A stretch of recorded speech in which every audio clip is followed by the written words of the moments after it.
Bismillahirrahmanirrahim. Assalamualaikum warahmatullahi wabarakatuh. Pak Ustadz, bolehkah foto kita diposting di sosmed? Ay, kok menyindir aku kok?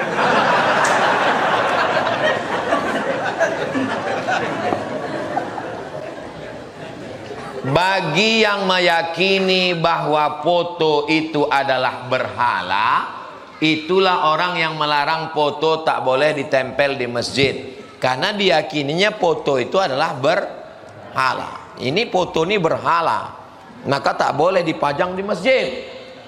Foto berhala tak boleh dipajang di ruang tamu. Maka dijawab oleh Syekh Bahid Al-Muti'i, mufti.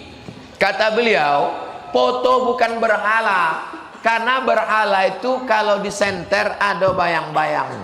Ada bayang-bayang tak? Ada disenter, 3 dimensi. Sedangkan foto tidak. Foto itu bukan berhala. Foto bukan patung. Jadi jangan samakan foto dengan patung. Selesai, bahwa foto bukan patung. Jadi kalau begitu hukum asli foto mubah, boleh. Kapan dia menjadi haram? Dia menjadi haram kalau membuka aurat. Foto itu tak ada membuka aurat.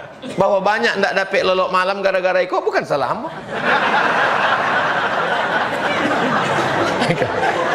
Selama tidak membuka aurat, batas-batas. Ibu kalau memposting foto jangan yang surang, jangan sendirian, rame-rame grup pengajian, rame-rame. Jangan sendirian. Kalau sendirian nampak orang fokus ke situ.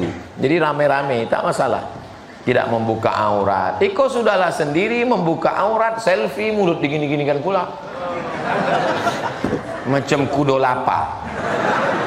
Nah, itu. Silakan posting, tapi yang tetap menjaga marwah sebagai orang Melayu, menjaga ikatan syariah. Adat bersendi syarak, syarak bersendi kita boleh. Bolehkah laki-laki pakai obat kuat, Pak Ustadz?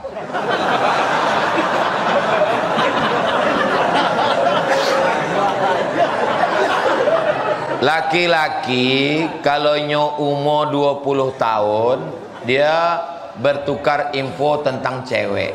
Kalau umur 20 dia tukar info tentang cewek. Kalau umur 30 dia tukar info tentang kerja. Umur 40 dia tukar info tentang keluarga. Umur 50 tukar info tentang obat kuat. Minyak lintah, biawak. Dulu ada koran di Pekanbaru, koran. Asalnya nama saya itu kan tak pakai titel-titel dulu. Ustadz Abdul Somad. Asal ada pengurus masjid menulis titel, saya bilang jangan tulis titel, Abdul Somad aja. Ada koran dulu di Riau, halaman belakangnya Ustadz menjual minyak lintah. Lama-lama aku berpikir, Iko esok ditelepon orang, Assalamualaikum Ustadz, minyaknya masih ada. Sebab dia tak bisa membedakan mana ustadz pengajian, mana ustadz ubek kuat kan. Nah itulah asal muasal kenapa aku buat Ustadz Abdul Somad LCMA, supaya bisa dibedakan mereka mana ustadz yang mengajar agama, mana ustadz obat. Likulli da'in dawa, setiap penyakit itu ada obatnya. Fatadawu, maka berobatlah kamu. Orang yang mengalami ejakulasi dini atau senapan air tidak melatui, maka itu salah satu penyakit. Maka dia berobat dengan herbal, misalnya minum madu atau dia olahraga, selama tidak melanggar syariat Islam dan yang dimakannya itu tidak haram, maka al aslu fil asya, balik kepada kaidah al aslu fil asya al ibahah, hukum asal segala sesuatu adalah boleh. Kalau ubek eko Pak Ustadz ubek kuat, tanya dulu dokter, takutnya awak kok kap 70 diisi minyak pesawat. Hanya mesin tu pocah. Melatih. Jadi saya mau kasih tahu sama kalian yang muda-muda bahwa kita ini tidak pernah tua. Saya sekarang umur lahir 1977, kini 2023, berarti 46 tahun.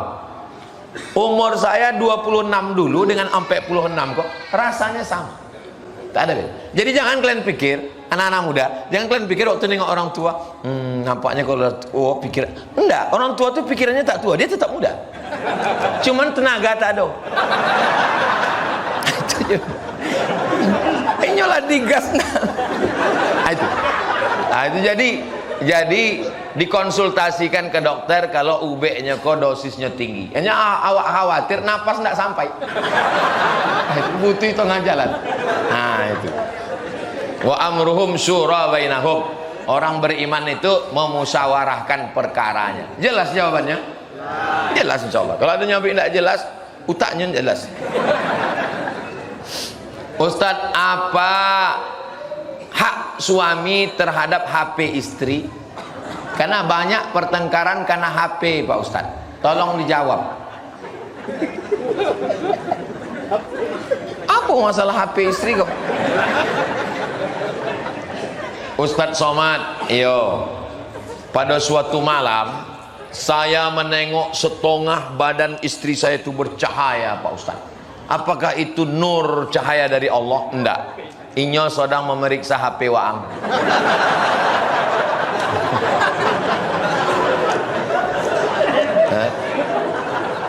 Apa rahasia di dalam itu sehingga punya khawatir yang berlebihan?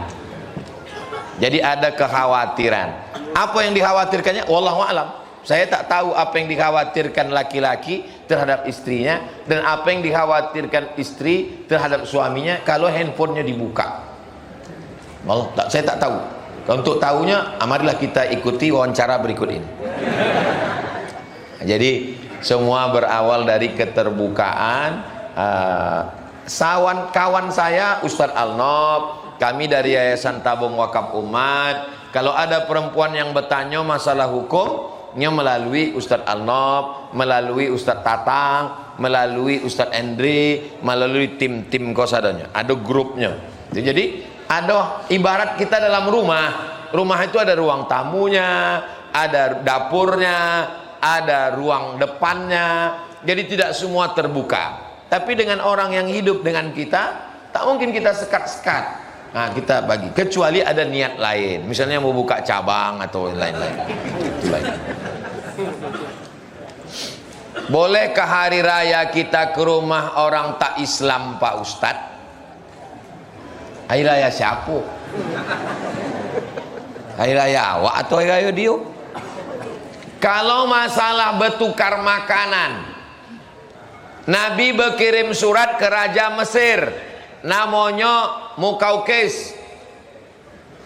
Mukaukis ini agamanya Kristen Ortodok Koptik, tempatnya di Alexandria. Waktu Nabi berkirim surat, dibalasnya surat Nabi dengan asal banha, madu.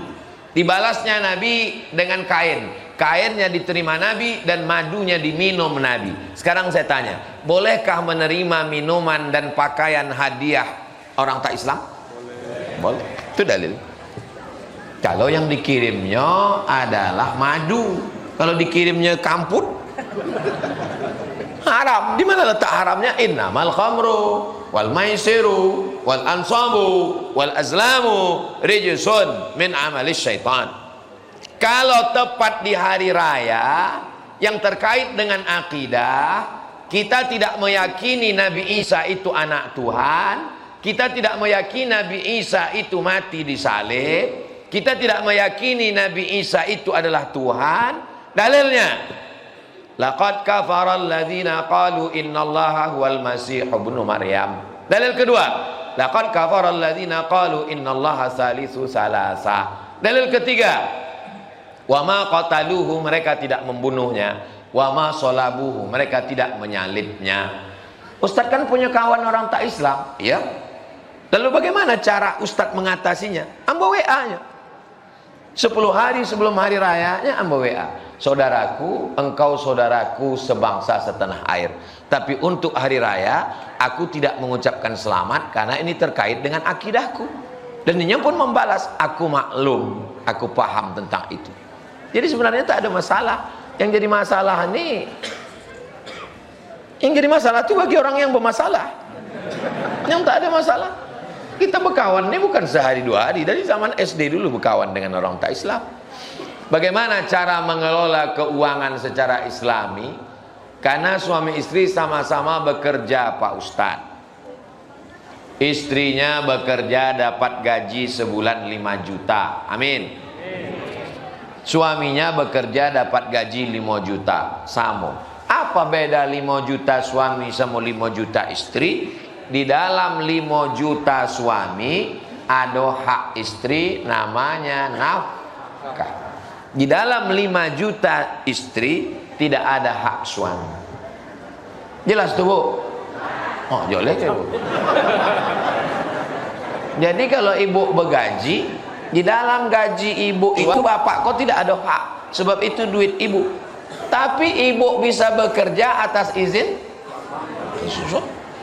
Kata suaminya, ini mesti ada surat izin mah, katanya. Jadi surat izinnya cuma ya setengah lah, katanya. Tapi karena ibu kasihan, ibu kasih. Sebenarnya duit kau 5 juta kau punya aku, tapi aku kasihan kau sama fakir miskin, kau ambil lah. Sedekah. 5 hak istri terhadap suami. Yang pertama, kasih makanan. Ibu udah makan? Yang ada yang belum.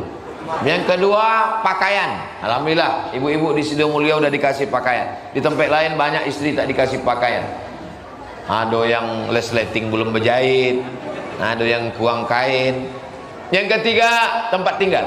Yang keempat, pendidikan. Yang kelima, perhatian. Ini hak istri yang wajib ditunaikan suami. Kalau tidak ditunaikannya, maka dia zalim, aniaya di hadapan Allah Subhanahu wa taala.